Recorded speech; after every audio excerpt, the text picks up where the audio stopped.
Bless the Lord, my soul, and bless God's holy name. Bless the Lord, my soul, who leads me into life. Bless the Lord, my soul, and bless God's holy name. Bless the Lord, my soul, who leads me into life. Bless the Lord, my soul, and bless God's holy name. Bless the Lord, my soul, who leads me into life. Bless the Lord, my soul, and bless God's holy name. Bless the Lord, my soul, who leads me into life.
Yesus,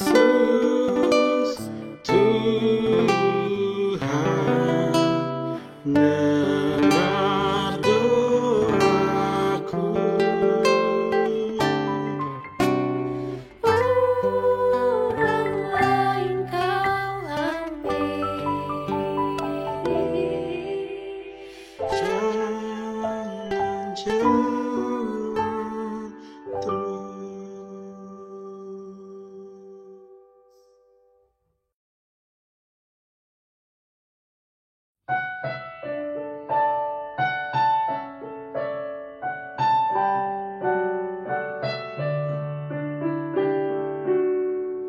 datanglah ya sumber rahmat, selaraskan hatiku, menyanyikan kasih selamat yang tak kunjung berhenti.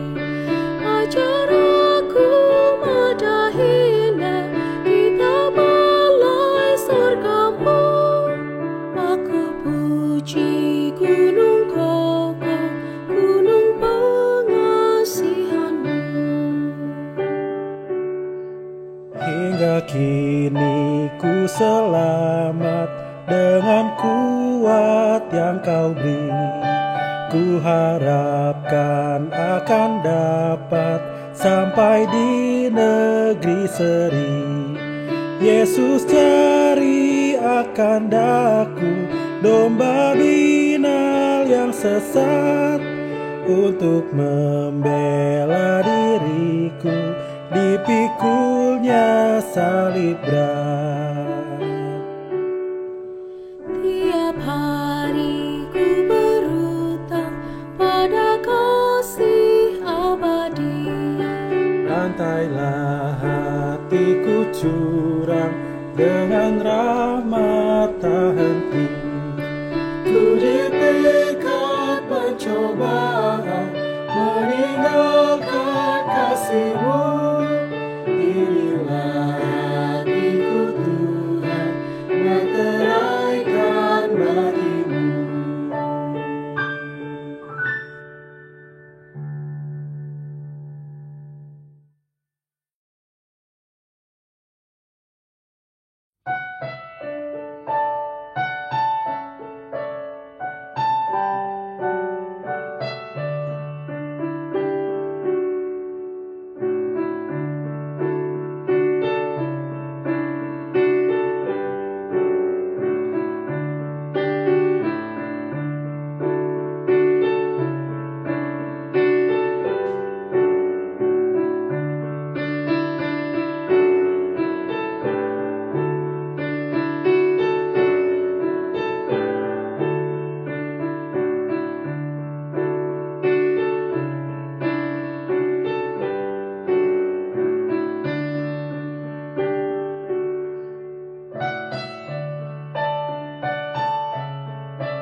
dekatkanlah ke sisimu Tuhanku.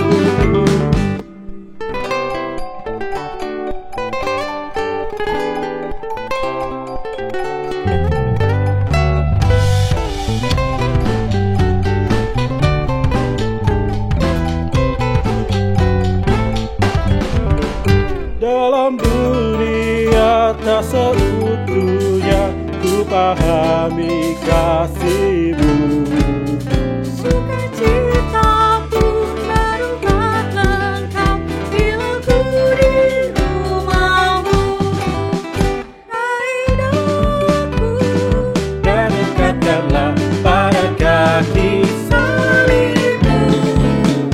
Raih daku, raih dan dekatkanlah ke sisimu Tuhanku.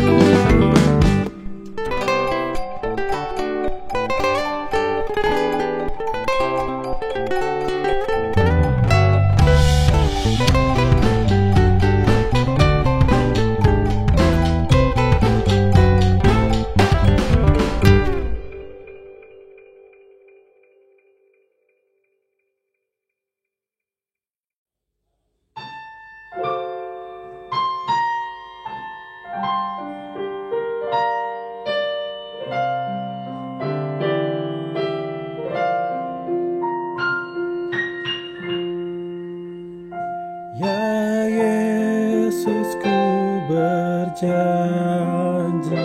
setia padamu. Ku pinta kau selalu dekat, ya Tuhanku. Di kaca pergumulan jalanku tak sesat, karena Kau temanku, pemimpin terdekat.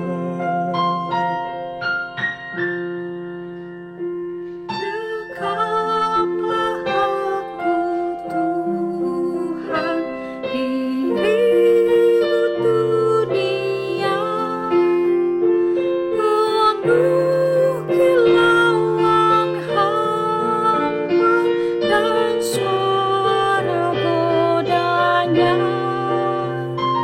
Di dalam dan di luar si jahat mendesak, menangis lawan dosa, ya Tuhan Kau tetap.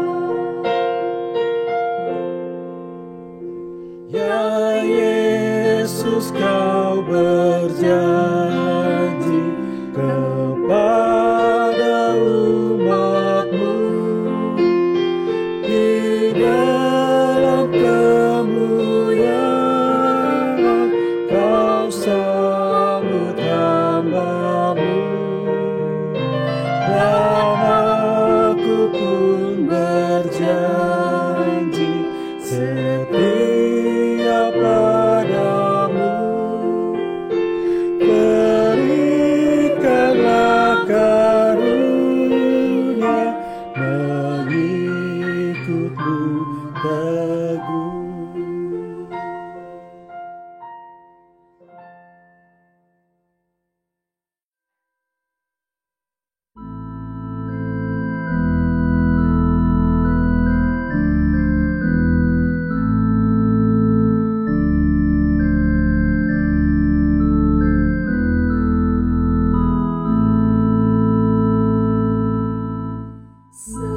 Sedangkan pada Tuhan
sabar, berlimpah kasih setia, tak selalu Tuhan itu menuntut, tak selamanya yang mendendam kepada kita. Tak dilakukannya, tidak dibalaskannya, setimpal dengan dosa dan kesalahan kita. Tapi setinggi langit dari atas bumi, besar kasih setianya, ada yang tak putarkannya. Tuhan itu pengasih dan penyayang, panjang sabar, berlimpah kasih setia, tak selalu Tuhan itu menuntut, tak selamanya yang mendendam kepada kita. Sejak timur dari barat, demikianlah Tuhan menjauhkan dari kita pelanggaran kita. Bagai Bapa sayang kepada anak-anaknya, Tuhan sayang pada orang yang takut akan-Nya. Tuhan itu pengasih dan penyayang, panjang sabar, berlimpah kasih setia, tak selalu Tuhan itu menuntut, tak selamanya yang mendendam kepada kita.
Selamat pagi jemaat yang dikasihi Tuhan. Selamat bergabung dalam ibadah secara online yang diselenggarakan oleh GKI Perumnas. Warta lisan minggu ini. 1. Pada tanggal 19 September pukul 13.00 akan dilangsungkan persidangan majelis jemaat. Mohon dukungan dari jemaat dan juga mohon seluruh majelis jemaat dapat bergabung di ruang Zoom. 2. Mezbah keluarga. Demi meningkatkan persekutuan keluarga, majelis jemaat menyiapkan bahan persekutuan keluarga untuk menggantikan doa malam. Tema ibadah kita pada hari ini adalah apa katamu tentang aku, dan akan dilayangkan oleh penatua Irving Gulton. Selamat beribadah.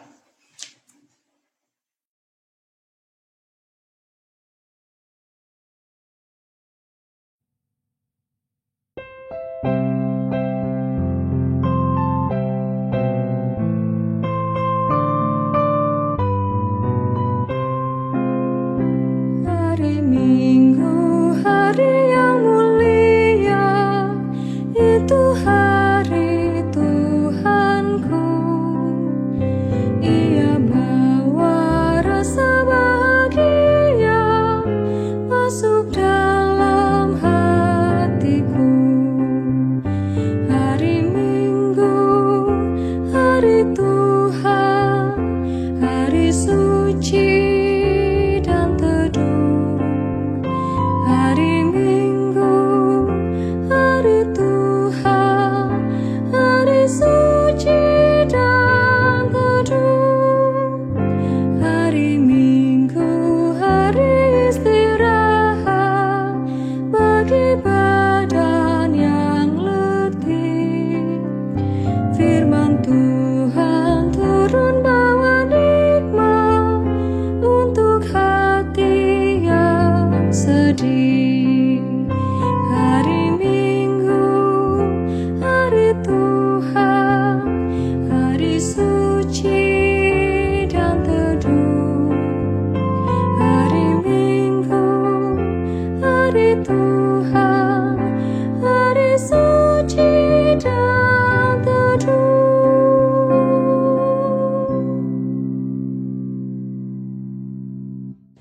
Umat Tuhan, marilah kita mendasari ibadah minggu kita pada hari ini dengan pernyataan bersama bahwa pertolongan kita dalam nama Tuhan yang menjadikan langit dan bumi, yang memelihara kasih setianya untuk selama-lamanya. Amin, amin,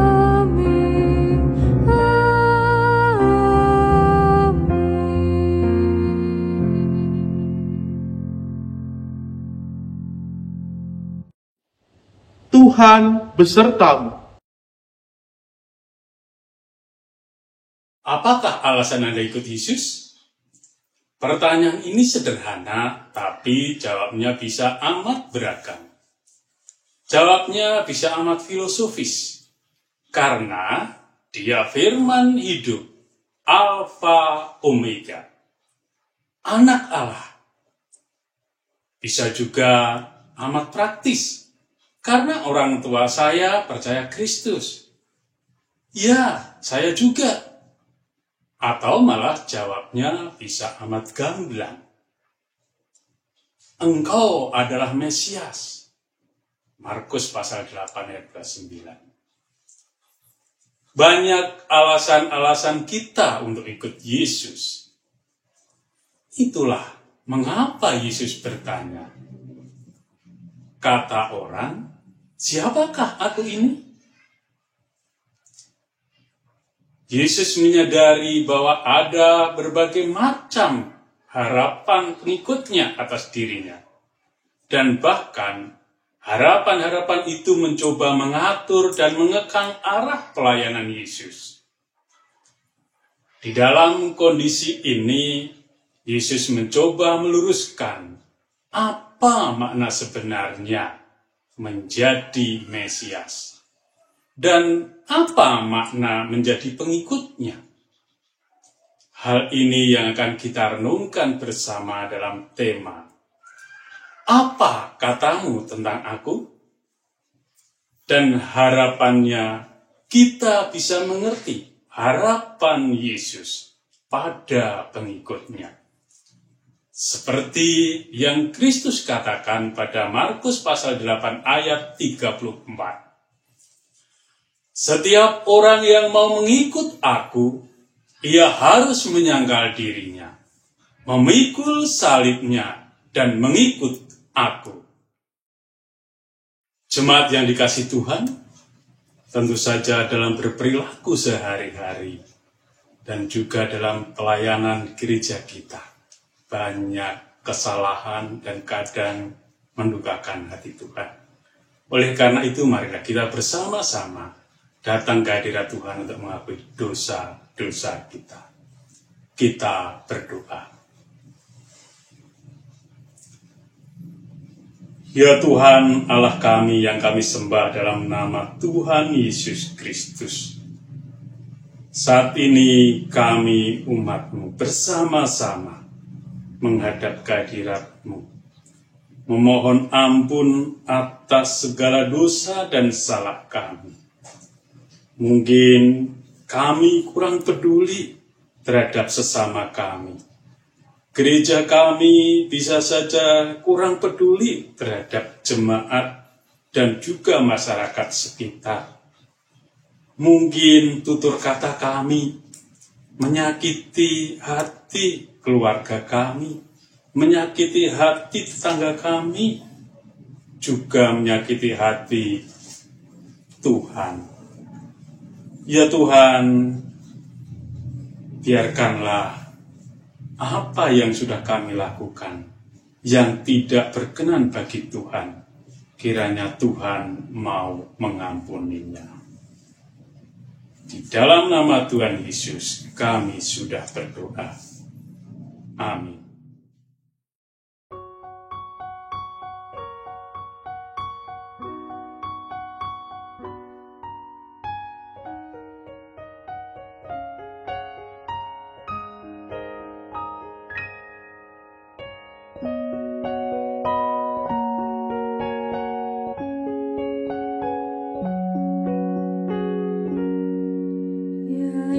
Yesus tebuslah segenap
Berita anugerah. Sebagai hamba Tuhan kita Yesus Kristus, saya akan membacakan berita anugerah dari Tuhan yang terambil dari Yohanes pasal 3 ayat 16 sampai 17. Karena begitu besar kasih Allah akan dunia ini, sehingga ia telah mengaruniakan anaknya yang tunggal, supaya setiap orang yang percaya kepadanya tidak binasa, melainkan beroleh hidup yang kekal. Sebab Allah mengutus anaknya ke dalam dunia, bukan untuk menghakimi dunia, melainkan untuk menyelamatkannya oleh Dia. Demikian berita anugerah dari Tuhan.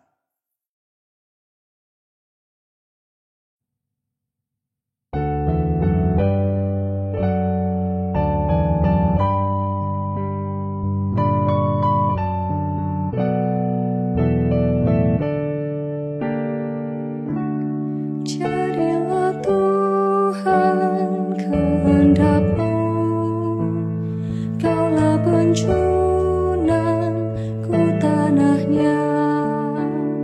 Bentuklah aku sesuka-Mu, kan ku nantikan dan berserah. Jadilah Tuhan kehendak-Mu, tiliklah aku dan ujilah, sucikan hati pikiranku, dan di depan-Mu ku menyembah. Jadilah Tuhan kehendak-Mu, tolong ya Tuhan ku yang lemah, segala kuasa di tangan-Mu, jamahlah aku, sembuhkanlah. Jadilah Tuhan kehendak-Mu, seluruh hidupku kuasailah, berilah Roh-Mu kepadaku, agar terang Kristus pun nyatalah.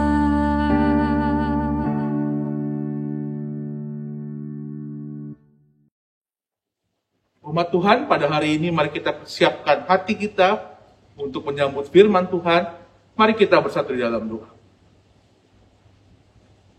Allah Tuhan kami bersyukur ya Tuhan, di hari Minggu ini kami dapat bertemu, berkumpul dan bersekutu via media online ini ya Bapa.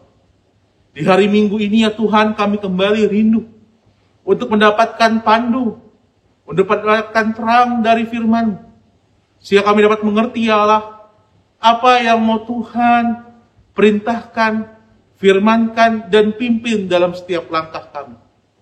Tuhan, berkati tiap-tiap kami. Berkati tiap-tiap kami yang rindu mendengarkan dan merenungkan firman Tuhan. Khususnya hamba-Mu di sini ya Allah, yang dipercayakan untuk mewartakan firman Allah. Urapi mulut dan bibir hamba, agar sekehendak Tuhan saja. Inilah doa kami ya Tuhan. Dalam nama Tuhan kami Yesus Kristus, kami berdoa dan mengucap syukur. Amin. Bacaan pertama terambil dari Yesaya pasal 50, dimulai dari ayat 4-9. Tuhan Allah telah memberikan kepadaku lidah seorang murid, supaya dengan perkataan aku dapat memberi semangat baru kepada orang yang letih lesu. Setiap pagi ia mempertajam pendengaranku untuk mendengar seperti seorang murid. Tuhan Allah telah membuka telingaku dan aku tidak memberontak, tidak berpaling ke belakang. Aku memberi punggungku kepada orang-orang yang memukul aku dan pipiku kepada orang-orang yang mencabut janggutku. Aku tidak menyembunyikan mukaku ketika aku dinodai dan diludahi. Tetapi Tuhan Allah menolong aku Sebab itu aku tidak mendapat noda. Sebab itu aku meneguhkan hatiku seperti keteguhan gunung batu, karena aku tahu bahwa aku tidak akan mendapat malu. Dia yang menyatakan aku benar telah dekat. Siapakah yang berani berbantah dengan aku? Marilah kita tampil bersama-sama. Siapakah lawanku berperkara? Biarlah ia mendekat kepadaku. Sesungguhnya Tuhan Allah menolong aku. Siapakah yang berani menyatakan aku bersalah? Sesungguhnya mereka semua akan memburuk seperti pakaian yang sudah usang. Ngengat akan memakan mereka. Demikianlah sabda Tuhan. Mazmur 116 ayat 1-9. Aku mengasihi Tuhan sebab Ia mendengarkan suaraku dan permohonanku. Sebab Ia menyendengkan telinganya kepadaku, maka seumur hidupku aku akan berseru kepadanya. Tali-tali maut telah meliliti aku, dan kegentaran terhadap dunia orang mati menimpa aku. Aku mengalami kesesakan dan kedukaan. Tetapi aku menyerukan nama Tuhan, ya Tuhan, luputkanlah kiranya aku. Tuhan adalah pengasih dan adil, Allah kita penyayang. Tuhan memelihara orang-orang sederhana. Aku sudah lemah, tetapi diselamatkannya aku. Kembalilah tenang, hai jiwaku, sebab Tuhan telah berbuat baik kepadamu. Ya, Engkau telah meluputkan aku daripada maut, dan mataku daripada air mata, dan kakiku daripada tersandung. Aku boleh berjalan di hadapan Tuhan di negeri orang-orang hidup. Demikianlah sabda Tuhan. Bacaan kedua diambilkan dari kitab Yakobus pasal 3 ayat 1-12. Saudara-saudaraku, janganlah banyak orang di antara kamu mau menjadi guru. Sebab kita tahu bahwa sebagai guru kita akan dihakimi menurut ukuran yang lebih berat. Sebab kita semua bersalah dalam banyak hal. Barang siapa tidak bersalah dalam perkataannya, ia adalah orang sempurna, yang dapat juga mengendalikan seluruh tubuhnya. Kita mengenakan kekang pada mulut kuda, sehingga ia menuruti kehendak kita. Dan dengan jalan demikian, kita dapat juga mengendalikan seluruh tubuhnya. Dan lihat saja kapal-kapal. Walaupun amat besar dan digerakkan oleh angin keras, namun dapat dikendalikan oleh kemudi yang amat kecil menurut kehendak jurumudi. Demikian juga lidah. Walaupun suatu anggota kecil dari tubuh, namun dapat memegahkan perkara-perkara yang besar. Lihatlah, betapapun kecilnya api, ia dapat membakar hutan yang besar. Lidah pun adalah api. Ia merupakan suatu dunia kejahatan dan mengambil tempat di antara anggota-anggota tubuh kita sebagai sesuatu yang dapat menodai seluruh tubuh dan menyalakan roda kehidupan kita, sedang ia sendiri dinyalakan oleh api neraka. Semua jenis binatang liar, burung-burung, serta binatang-binatang menjalar dan binatang-binatang laut dapat dijinakkan dan telah dijinakkan oleh sifat manusia. Tetapi tidak seorang pun yang berkuasa menjinakkan lidah. Ia adalah sesuatu yang buas, yang tak terkuasai, dan penuh racun yang mematikan. Dengan lidah kita memuji Tuhan, Bapa kita. Dan dengan lidah kita mengutuk manusia yang diciptakan menurut rupa Allah. Dari mulut yang satu keluar berkat dan kutuk. Hal ini, saudara-saudaraku, tidak boleh demikian terjadi.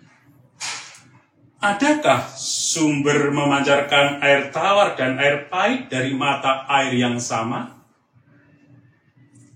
Saudara-saudaraku, adakah pohon ara dapat menghasilkan buah zaitun? Dan adakah pokok anggur dapat menghasilkan buah ara? Demikian juga mata air asin tidak dapat mengeluarkan air tawar.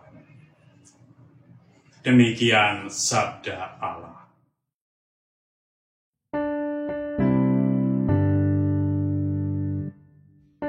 Haleluya, haleluya, haleluya.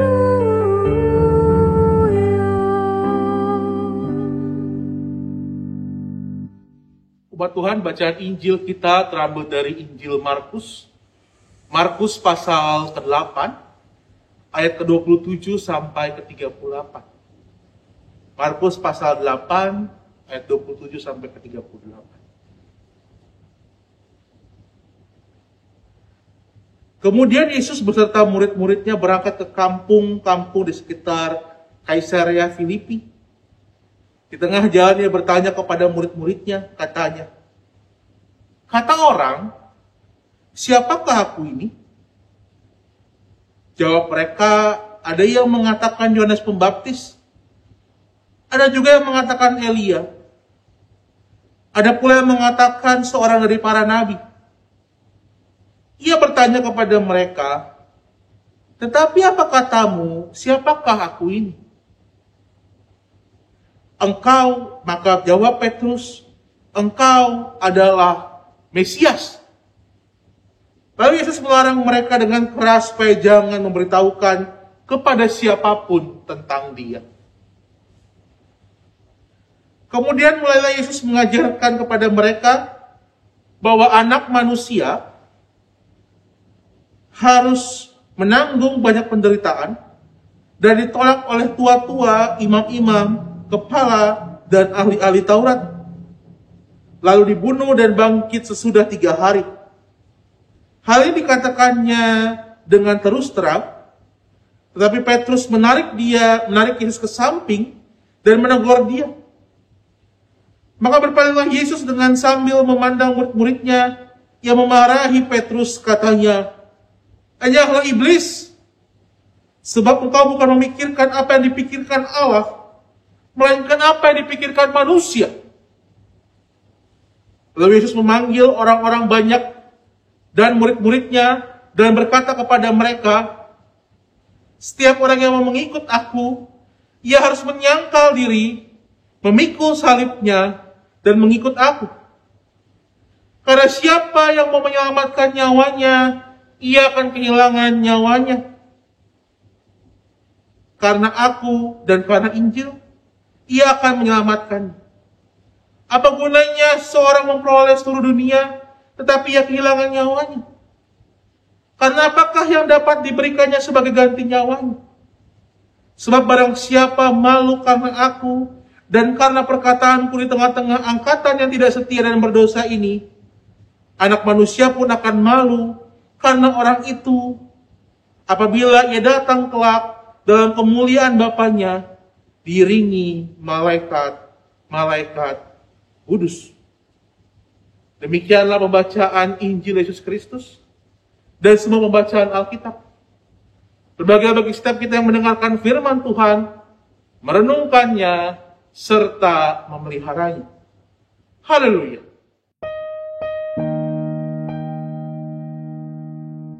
Haleluya, haleluya, haleluya.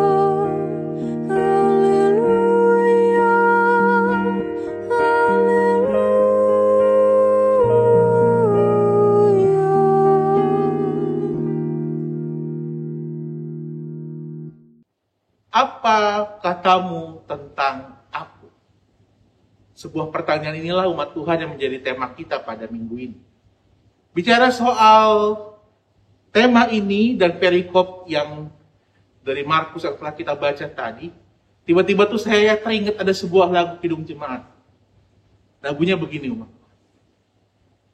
Ku mau berjalan dengan juru selamatku di lembah berbunga dan berair sejuk.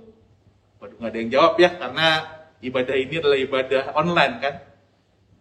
Lanjutannya, ya kemana juga aku mau mengikutnya. Sampai nanti tiba di negeri baka. Kemudian ikut Tuhan Yesus.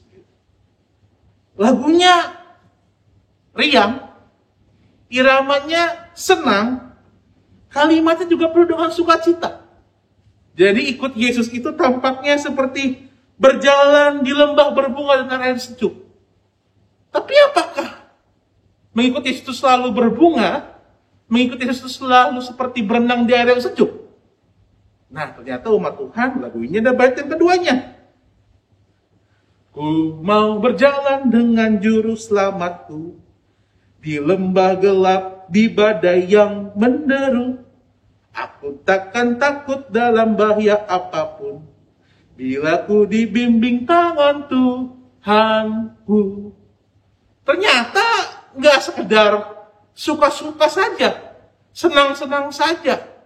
Tapi ada juga penekanan bagaimana, wah nanti pasti ada jalan lembah yang kelam, jalan lembah yang gelap, nanti pasti ada badai yang menderu. Tapi di badai yang menderu, di lembah yang gelap itu, aku tetap berjalan dengan Yesus. Umat Tuhan, lagu inilah yang mungkin bisa menjadi sebuah kunci jawaban bagi kita merenungkan pertanyaan, apa katamu tentang aku? Yang dipertanyakan Yesus di Markus pasal 8 tadi. Karena umat Tuhan tampaknya begitu banyak pemahaman orang tentang Yesus. Dan seringkali umat Tuhan, pemahaman-pemahaman itu malah menjadi hal yang mengunci, mengekang arah pelayanan Yesus. Kalau misal, kenapa saya mengatakan mengunci dan mengekang, begitu kan? Kalau misalkan saya tanya kepada umat Tuhan, saya pikir majority kita akan berkata, kenapa mau ikut Yesus? Karena hal-hal yang positif. Ya dong. Apalagi kalau misalkan ditanya oleh rekan-rekan agama lain, gitu kan. Pasti yang kita ungkapkan ya hal-hal yang positif. Oh, karena Yesus menebus saya, Yesus menyelamatkan saya, Yesus punya mukjizat, Yesus punya kuasa. Semuanya hal-hal yang positif dan menyenangkan hidup kita. Dan menyenangkan hidup kita. Nah, di sini umat Tuhan, hal ini perlu diuruskan Yesus. Karena perjalanan mesianiknya itu bukan perjalanan untuk bersenang-senang. Bukan perjalanan untuk liburan. Nah, itulah mengapa ia bertanya kepada muridnya, siapakah aku ini menurut kalian?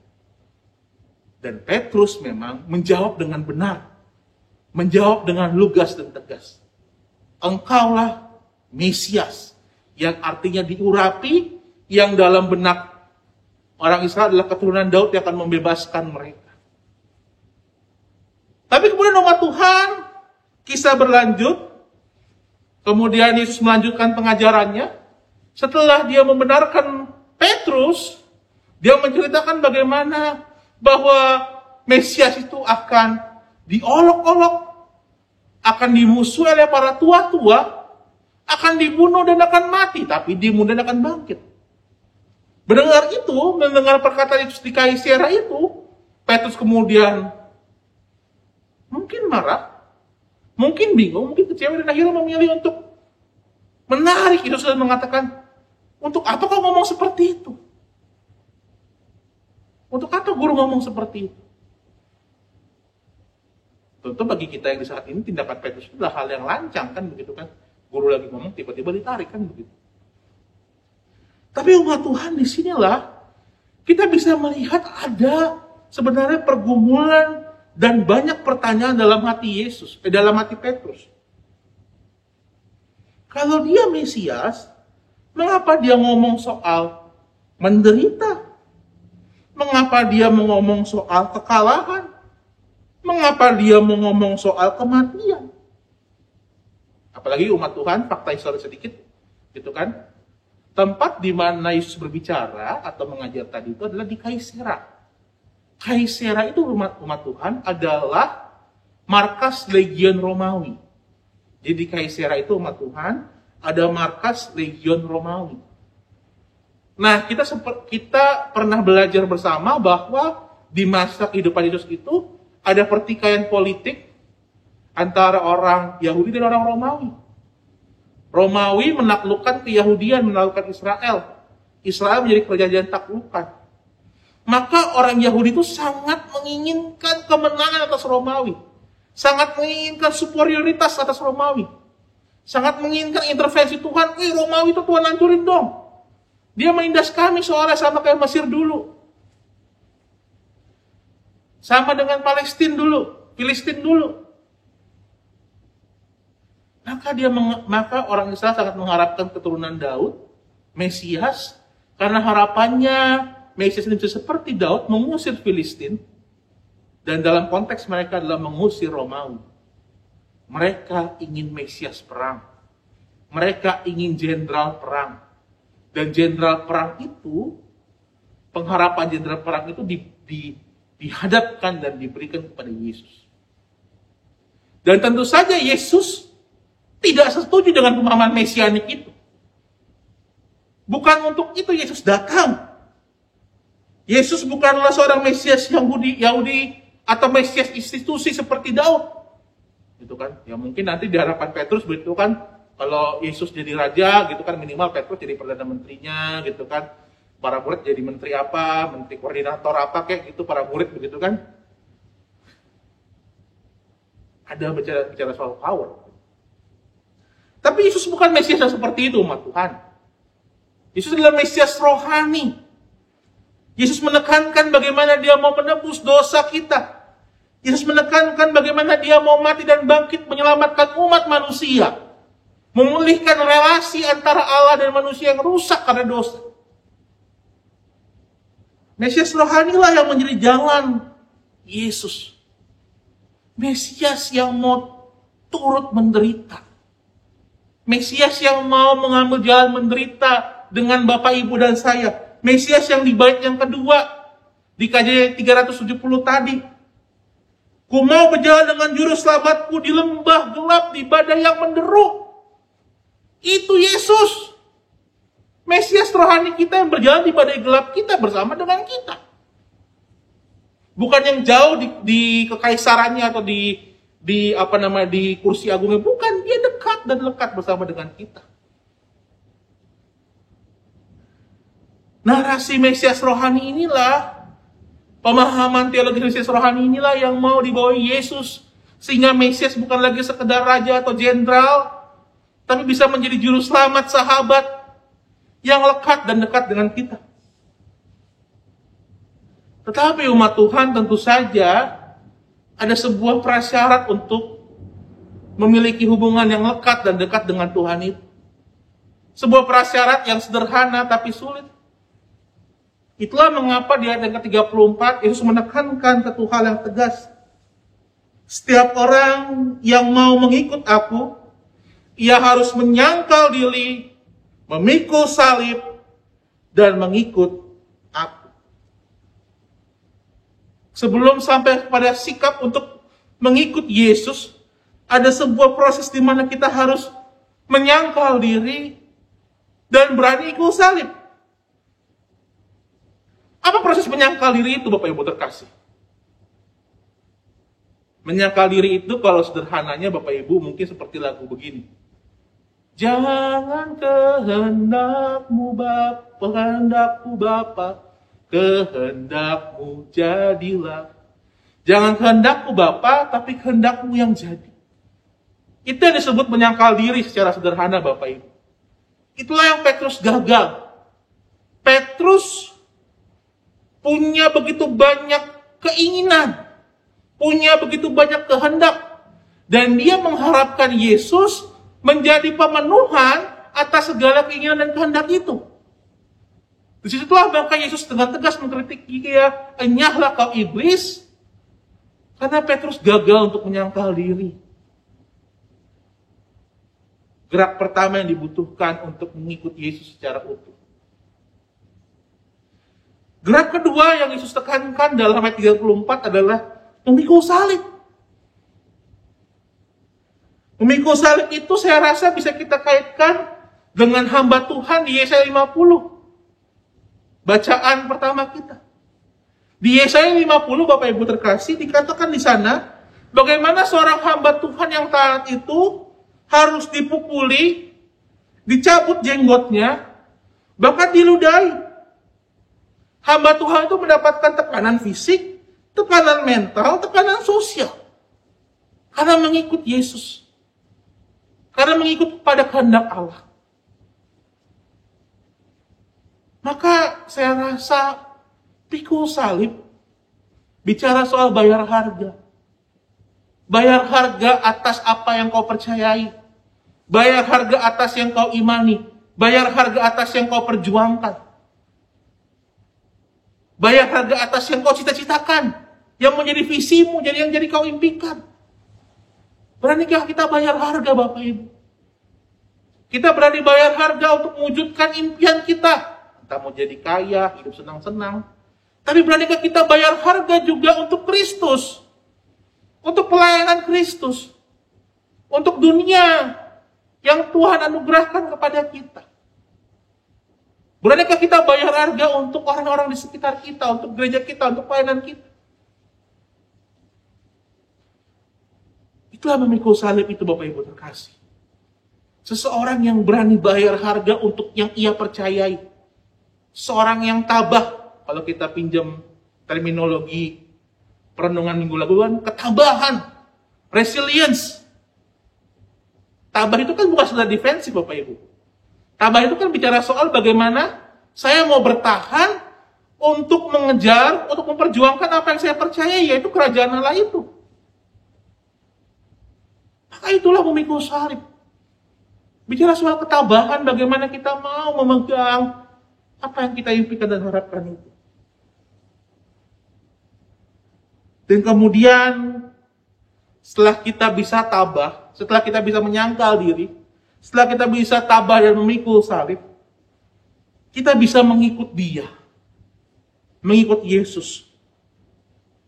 Seperti yang digambarkan di Yesaya pasal 50 ayat 8 dan 9, bagaimana ketika hamba Tuhan itu telah menyangkal diri, telah pikul salib, ia menjadi seorang hamba Tuhan yang yakin, yang punya komitmen tinggi untuk impian dan pelayanannya. Tapi selain dia yakin, dia menjadi hamba Tuhan yang percaya pada pertolongan Allah. Di ayat yang ke-9. Bagaimana dia menceritakan di tengah pergumulannya itu, ada pertolongan Allah yang hidup. Saya rasa kalau kita buka narasi hidup kita, Bapak Ibu terkasih, perjalanan hidup kita yang mungkin jatuh bangun itu, ada juga narasi pertolongan Allah di sana kan? Itu yang mau Yesaya katakan kepada kita, Bapak Ibu terkasih. Biarpun hamba Tuhan mengalami perjalanan hidup yang berat, tapi dalam perjalanan hidup yang berat itu dia menemukan dan merasakan pertolongan Allah. Sama juga dengan hidup Bapak Ibu dan saya.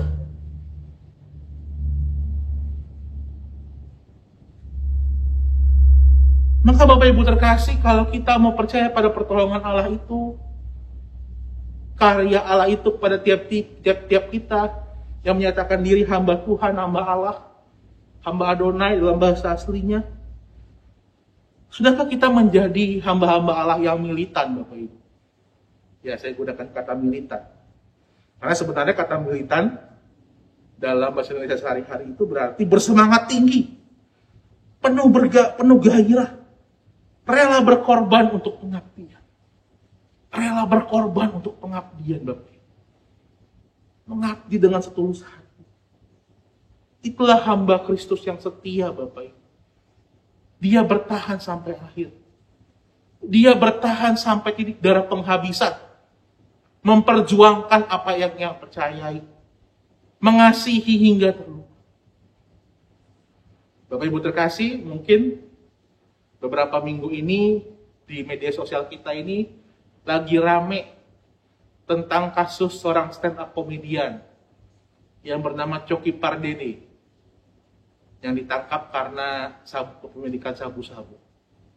Cukup viral karena memang Cok ini tokoh yang viral. Dia menempatkan diri dalam personanya, dalam persona komedinya sebagai dark jokes, jokes kelam. Bahkan ada nama programnya adalah musuh masyarakat. Jadi dia menempatkan diri itu sebagai ya musuh masyarakat, citra yang negatif. Dan kemudian akhirnya ketika dia ditangkap karena kasus narkoba begitu kan, ya tidak terlalu banyak orang yang kaget begitu, yang bingung gitu, tapi kaget juga begitu. Karena memang dia mencitrakan diri sebagai seorang musuh masyarakat. Tapi yang menariknya Bapak Ibu terkasih, setelah penangkapan itu, sehari setelah itu ada podcast. Nah, kita tahu kan rajanya podcast siapa sekarang? Deddy Corbuzier. Gitu kan.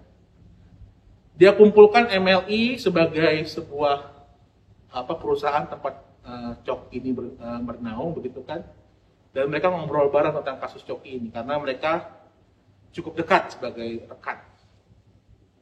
Nah, dari ngobrol bareng dengan MLI itu ternyata ditemukan bahwa rekan ini satu ini ternyata tipenya sangat individualistik, sangat menutup diri, sangat tidak ingin berelasi dan punya pergumulan-pergumulan keluarga, pergumulan-pergumulan personal.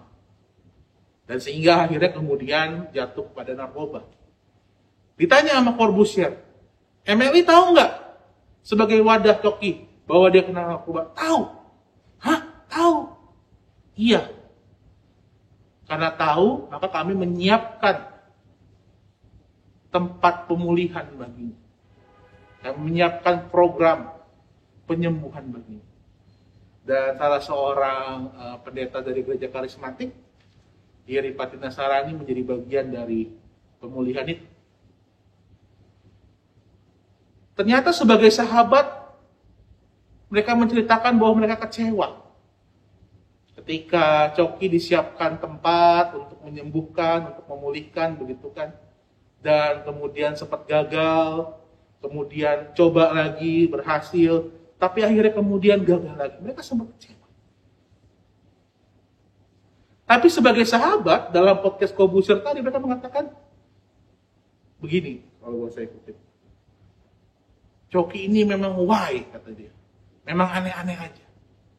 Tapi ketika nanti dia keluar, kami tetap menganggap dia keluarga. Mungkin hal bisnis berbicara lain, tapi sebagai keluarga, Coki adalah saudara. Tentu saja Bapak Ibu terkasih, itu adalah hal yang sangat baik ya Bapak Ibu ya.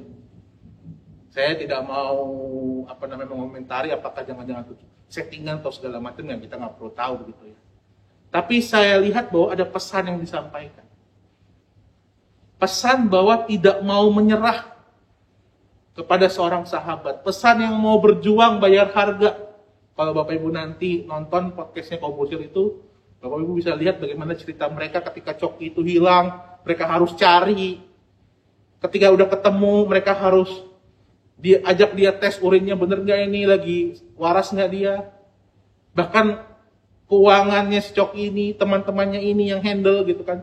Sehingga tetap ada tabungannya, tidak hilang untuk barang haram itu. Ada sebuah harga pengorbanan yang mereka berikan untuk sahabat mereka. Atau bisa kita katakan untuk komunitas mereka. Maka sekarang pertanyaan yang sama juga boleh kita renungkan Bapak Ibu terkasih. Sudahkah kita mau bayar harga juga? Harga pengorbanan juga. Untuk orang-orang yang kita kasihi. Untuk komunitas-komunitas yang kita percayai. Untuk keluarga-keluarga, sahabat yang ada di sekitar kita. Karena kenapa Bapak Ibu terkasih?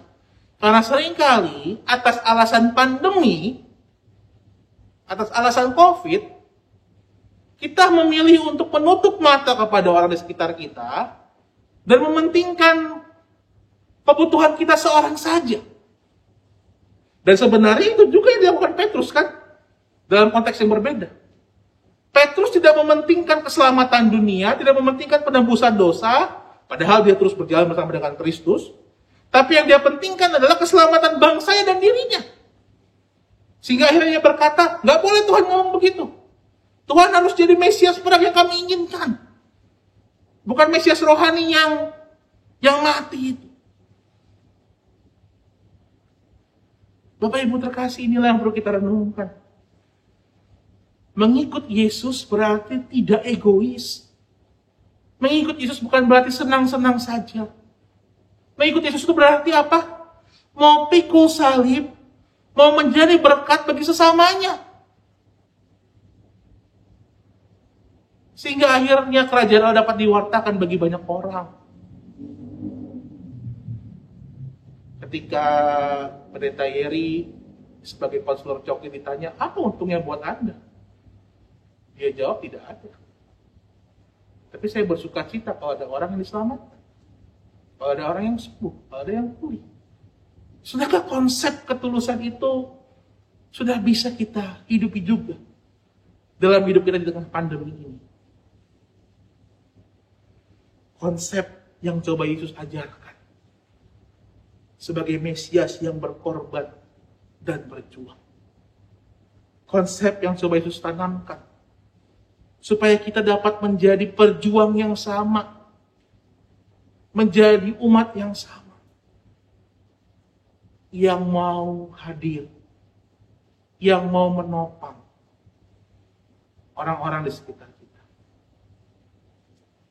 Mulai dari keluarga kita, sahabat kita, gereja kita mungkin. Bapak Ibu terkasih, kita sudah membicarakan banyak hal mengenai pergumulan pelayanan gereja kita, begitu kan? Baik dalam segi keseluruhan ataupun paduka. Sudahkah kita mau berkorban dan pikul salib bagi hal-hal ini, Bapak Ibu? Hal-hal yang kita percayai ini, yang berharga kepada kita ini. Keluarga kita, gereja pelayanan kita, sahabat-sahabat kita. Maka kita berjuang untuk komunitas ini. Tapi yang terpenting Bapak Ibu terkasih, berjuang dan berjalan bersama dengan Juru Selamat kita. Kiranya Tuhan memampukan kita. Amin.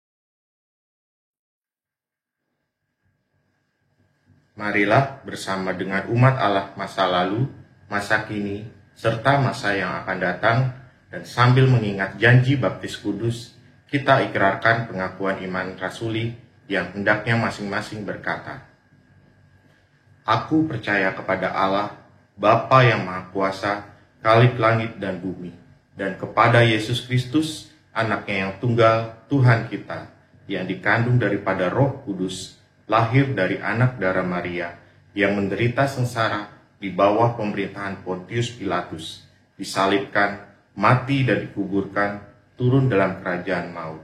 Pada hari yang ketiga, bangkit pula dari antara orang mati, naik ke surga, duduk di sebelah kanan Allah, Bapa yang Maha Kuasa, dan dari sana ia akan datang untuk menghakimi orang yang hidup dan yang mati.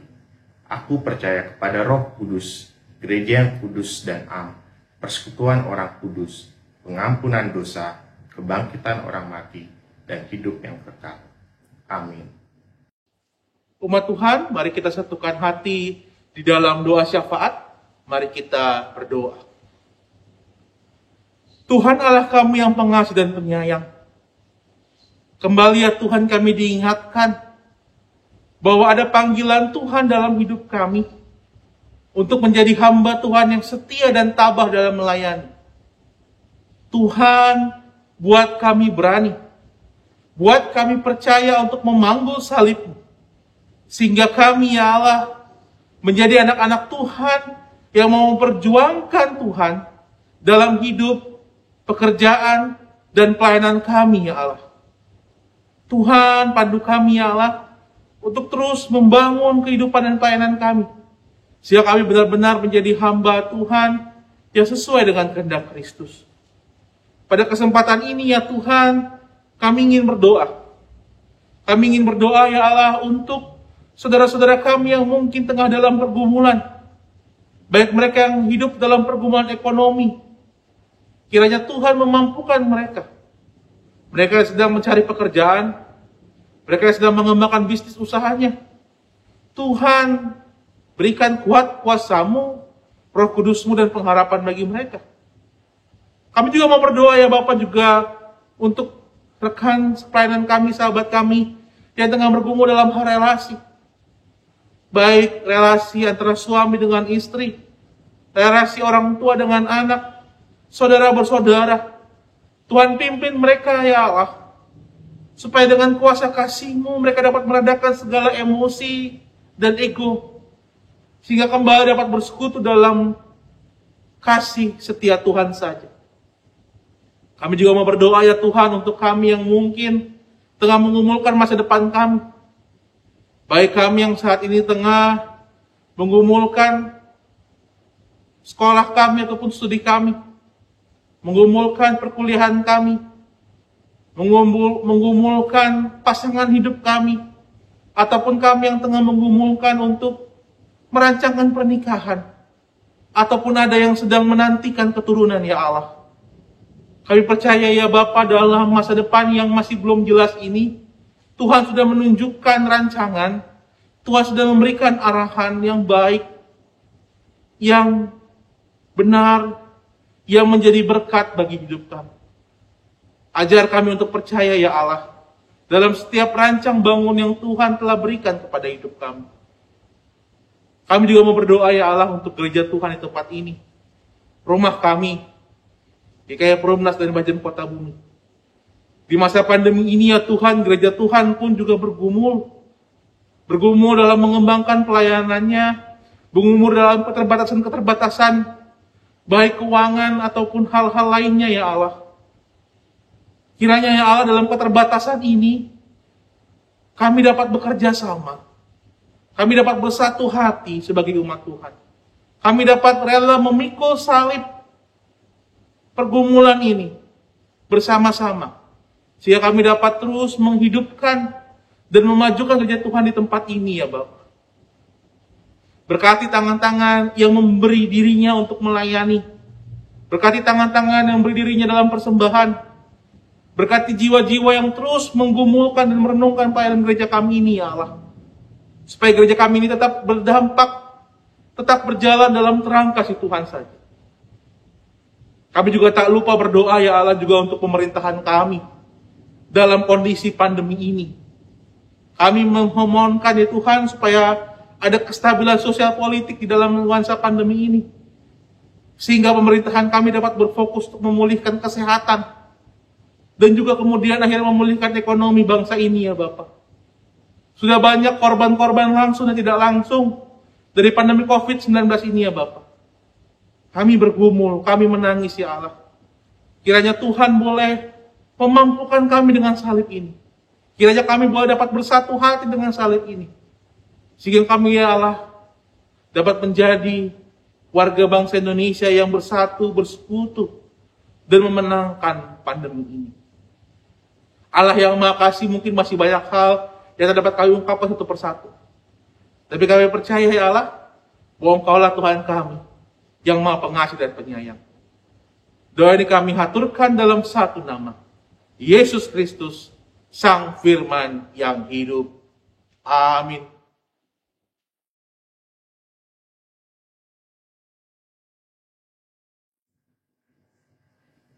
Marilah kita mengungkapkan rasa syukur kita dengan memberikan persembahan kepada Tuhan seperti yang tertulis pada 1 Tawarik 29 ayat 17a. Aku tahu ya Allahku bahwa Engkau adalah penguji hati dan berkenan kepada keikhlasan. Maka aku pun mempersembahkan semuanya itu dengan sukarela dan tulus ikhlas. Dan sekarang umat-Mu yang hadir di sini telah kulihat memberikan persembahan sukarela kepadamu dengan sukacita. Jemaat dapat mengirimkan atau mentransfer persembahan ke rekening yang tertera pada layar atau memasukkan ke dalam kotak yang ada di gereja.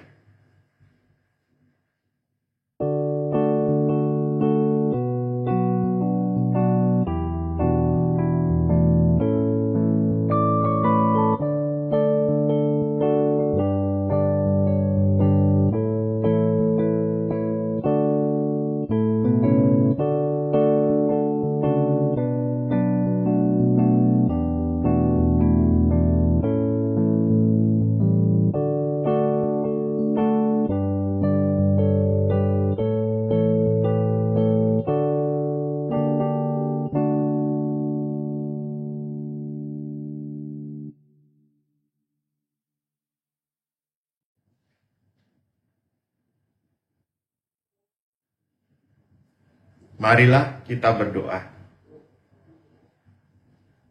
Kembali kami datang kepadamu Bapa.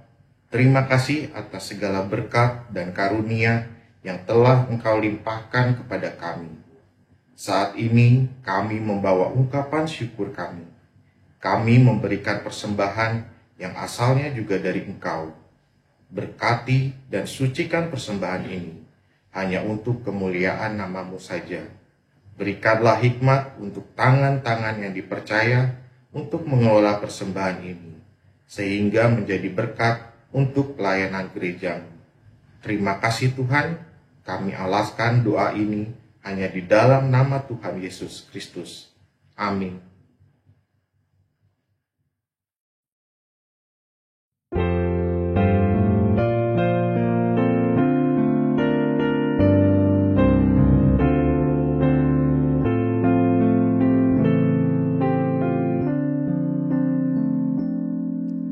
Yesus Tuhan, Engkaulah Mesias, diurapi dengan Roh Ilahi. Kaulah Nabi, Imam, Raja kami, Putra Allah, sempurna dan ikhlas. Kau setara dengan Allah Bapa, tata sorga kekal kau miliki. Rela turun ke dunia ini, kau menjadi rendah bagai hamba.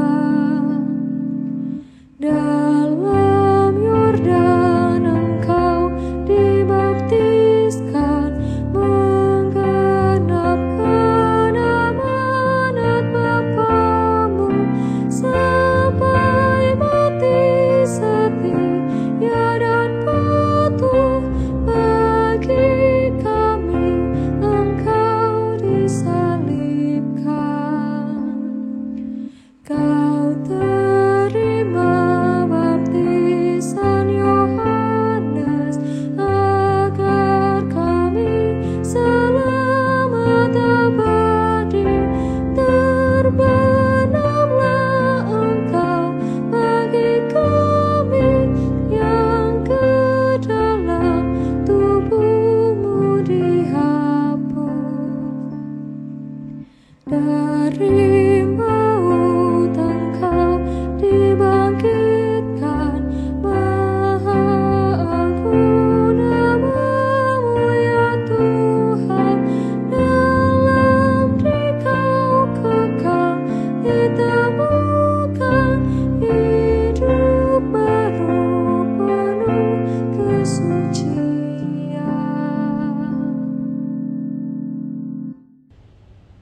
Umat Tuhan, arahkanlah hatimu kepada Tuhan. Jadilah saksi Kristus. Terpujilah Tuhan. Dan mari kita bersama-sama menerima berkat dari Tuhan. Tuhan memberkati kita dan melindungi kita. Tuhan menyertai kita dengan wajahnya dan memberi kita kasih karunia. Tuhan menghadapkan wajahnya kepada kita dan memberi kita damai sejahtera. Haleluya. Amin.